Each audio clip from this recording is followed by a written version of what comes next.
এটা সবার কেস আমার বস মানে স্যার স্যারই ডিল করে শর্ট চলে আসছে স্যার বসেন বস স্যার নবাব স্যার আসসালামু আলাইকুম। বস 11 মার্ডার কেসের রায় হবে আজ, একটা পার্টি দিতে হবে। পাঠিয়ে দেবে মানে বস বুঝলাম না ঠিক রাইটটা কোনো হয়নি বস সো হোয়াট? এই সমস্ত মার্ডার ফার্ডার কেস নবাবের কাছে ডাল ভাত তুমি জানো না? লাগবে না। শোন, কয়েকদিন বাড়িতেই থাকতে হবে, বাইরে যাওয়া যাবে না। এটা তুমি কি বলছো ভাইয়া? একজন আমার নামে মিথ্যে মামলা করেছে, সেজন্য কি আমি লুকিয়ে থাকবো, পালিয়ে থাকবো? হট! তোকে দিতে বলেছি আমি। হট! stupid! মাথা ঠান্ডা রাখতে হবে। রাজনীতি করতে হলে এরকম 2-4টা কেস ডিল করতে হয়। It's a part of politics. এগুলো নিয়ে চিন্তা করতে হবে না, আমি ব্যাপারটা দেখছি। ও, তুমি ফ্রেশ আনো।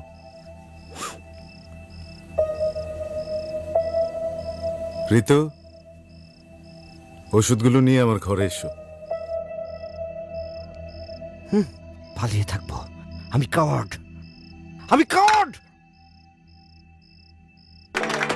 আমার অনেক দিনের ইচ্ছা ছিল নামমাত্র ভাড়ায় কর্মজীবী মহিলাদের জন্য একটা হোস্টেল করব। আজ সেই ইচ্ছা পূরণ।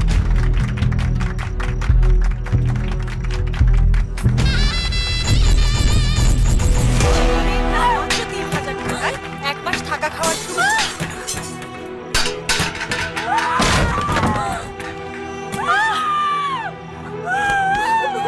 আপু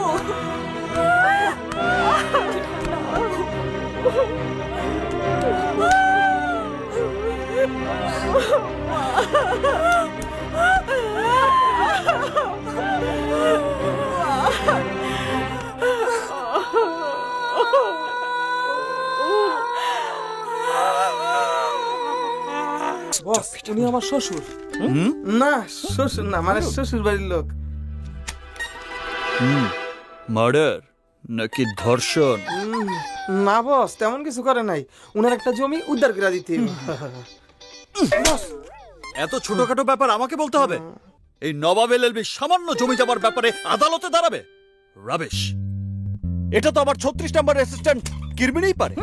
কিরমিনে, গেটচার ওনার এলাকায় যত হাঙ্কি পাঙ্কি আছে সবাইকে ফোন দাও, সবাইকে আমার কথা বলো। ওকে স্যার 2 দিনের মধ্যে ওনার জায়গা খালি করার ব্যবস্থা করো। ঠিক আছে যদি এতেও কাজ না হয়, ব্যাপারটা আমি দেখব।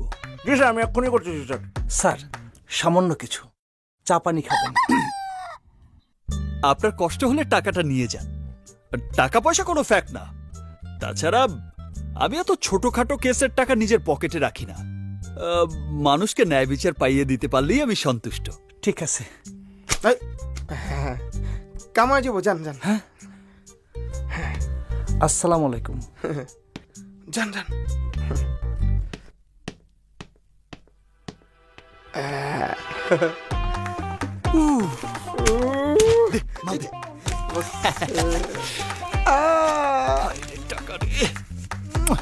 বস রিয়েলি একটা লাকি ডে বস হ্যাঁ but I am not happy. এই সমস্ত খুচরো সমাজসেবা দিয়ে আমার চলবে না। আরো বড় কিছু পেতে হলে জাতির বিবেককে নাড়া দিতে হবে। রাইট বস রাইট লোডশেডিং বস সব রেডি তো? জি বস। চল। স্যার, আমাদের নেক্সট কেসের ফাইলটা কি রেডি করবো? স্যার আপনি কি মনে করেন আপনার এই বিজয়ের মাধ্যমে দেশে ন্যায় বিচার প্রতিষ্ঠা হলো? দেশে তো ন্যায় বিচার অলরেডি প্রতিষ্ঠিত আছে, এখানে নতুন করে প্রতিষ্ঠা করার তো কিছু নেই। স্যার, কিন্তু অনেকেই মনে করছেন আপনি অন্যায়ভাবে মামলাটা জিতেছেন। আমার কাজ হচ্ছে আমার ক্লায়েন্টকে সেভ করা। হার জিত doesn't matter to me at all. আর ন্যায় অন্যায় এটা তো ডিসাইড করবে কোর্ট।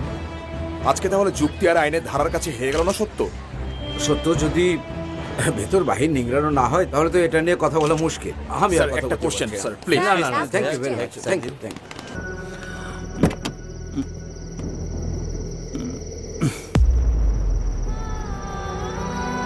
বাবা খুঁজছেন আমার মা।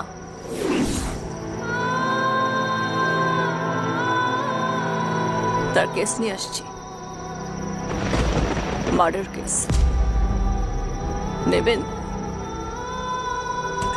আমার মায়ের মার্ডার কেস নিয়ে আসছি আপনার কাছে। কেসটা নেবেন? হ্যাঁ, আমার মা মারা গেছে, কেসটা নেন। একটা মা তার ধর্ষিতা মেয়ের ধর্ষণের বিরুদ্ধে মামলা করতে ভয় পেত। জানাজানি হবে, লোকজন আজে বাজে কথা বলবে, ছোট মেয়েটার বিয়ে হবে না। কেন? কারণ আমাদের এই সমাজে সব দোষ একটা মেয়েরই হয়। ছবি ছাপা হয় তো রেপ ভিকটিমের, রেপিস্টের না। এই সমাজের রেপ ভিকটিমকে কেউ আপন করে নেয় না, কিন্তু রেপিস্টদের জন্য জায়গা ঠিকই থাকে। তারপরেও একটা মেয়ে তার মাকে জোর করে এই মামলার জন্য রাজি করে। পরিবারের সব সম্বল একত্রিত করে একটা লয়ারের হাতে টাকা তুলে দেয়, এই ভরসায় যে এই লয়ারটা ন্যায় বিচার এনে দেবে। কিন্তু লয়ার তো কোর্টে কেসই তোলে না, তাকে সারাদিন ফোন করে কোনো জায়গায় কন্ট্যাক্টই করা যায় না। আসামিরা খালাস হয়ে যায়। এটা প্রমাণিত হয়ে যায় যে এই মেয়েটার সব অভিযোগ মিথ্যা। এই মেয়েটা দুশ্চরিত্রা।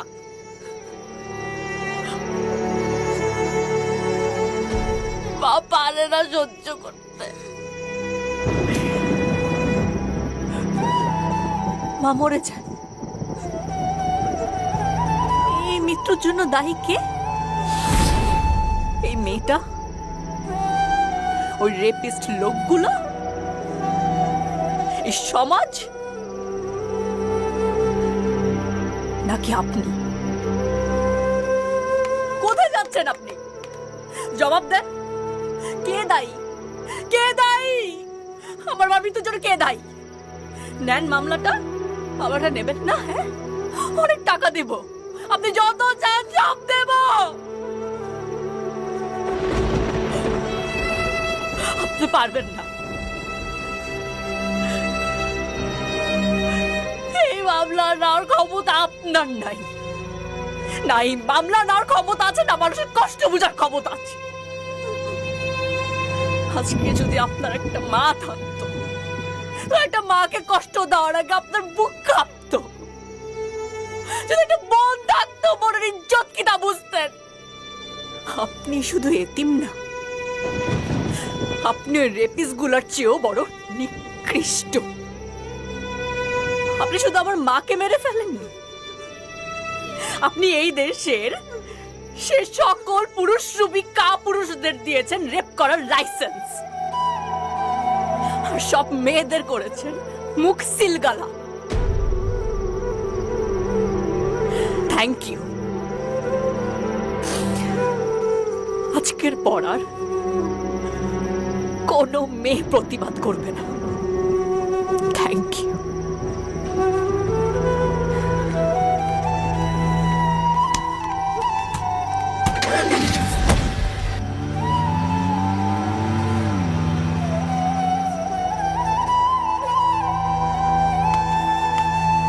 ইত্রামু ফাজলামু করছো, ভাড়া দিচ্ছ না, মাইনা লইছি। তোমার মতো পাপির জায়গায় নাই আমার হেনে। তুমি আমার বাড়ি ছাড়িয়ে দিবা, বাকি টাকা দেওয়ান লাগবো না। এইরকম একটা পাপির চেহারা দেখবার চাই না। যত সব যুক্তি আর আইনের ধারা দিয়ে যখন সৃষ্টের দমন আর দুষ্টের পালন হয়, তখন তো এমনই ঘটবে। আর আইনের চোখ তখনও বাধাই থাকে। না না, আমি এই বিচার মানি না। আমার সব শেষ, আমি আর এই জীবন রাখুম না।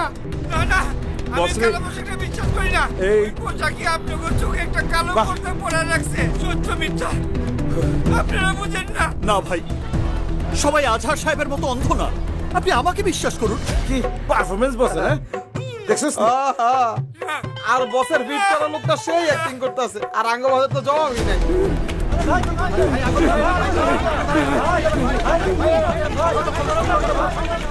আরে আমাকে বস্তু ইচ্ছা গেল। হাই হাই হাই, এটা কি করতেছ? এটা তো পানি না। তো কি মানে, তো কি শরবত নাকি? শোন বেটা, এই কিরমানি শুধু হাওয়া খেয়ে এত বড় হয় নাই, বুঝছস? কোনটা পানি, কোনটা পেট্রোল, সেটা দেখা বোঝার ক্ষমতা এই কিরমানির আছে। হ্যাঁ এটা তুমি কি করলা? দেখছো তুমি আমি হাওয়াই বড় হইছো মিয়া। এই মিয়া এটা পানি না পেট্রোল, হ্যাঁ নাক কি তুমি চান্দের দেশে রেখেছো বুঝো না তুমি? আমি তো দেখমুই। হ্যাঁ আরে ভাই ভাই আগো ভাই কাম তো হয় না। ভাই ভাই প্লিজ এই কাজটা করবেন না। একবার আপনার পরিবারের কথা ভাবুন, আর আমি তো আছি।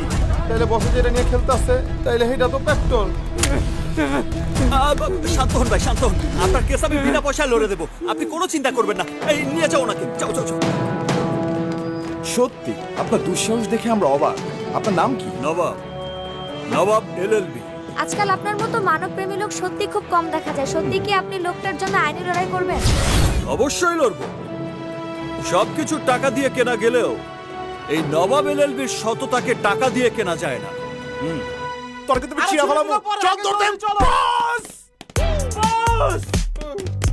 কিরে অ্যাক্টিং কেমন করলাম? ভালো ভালো।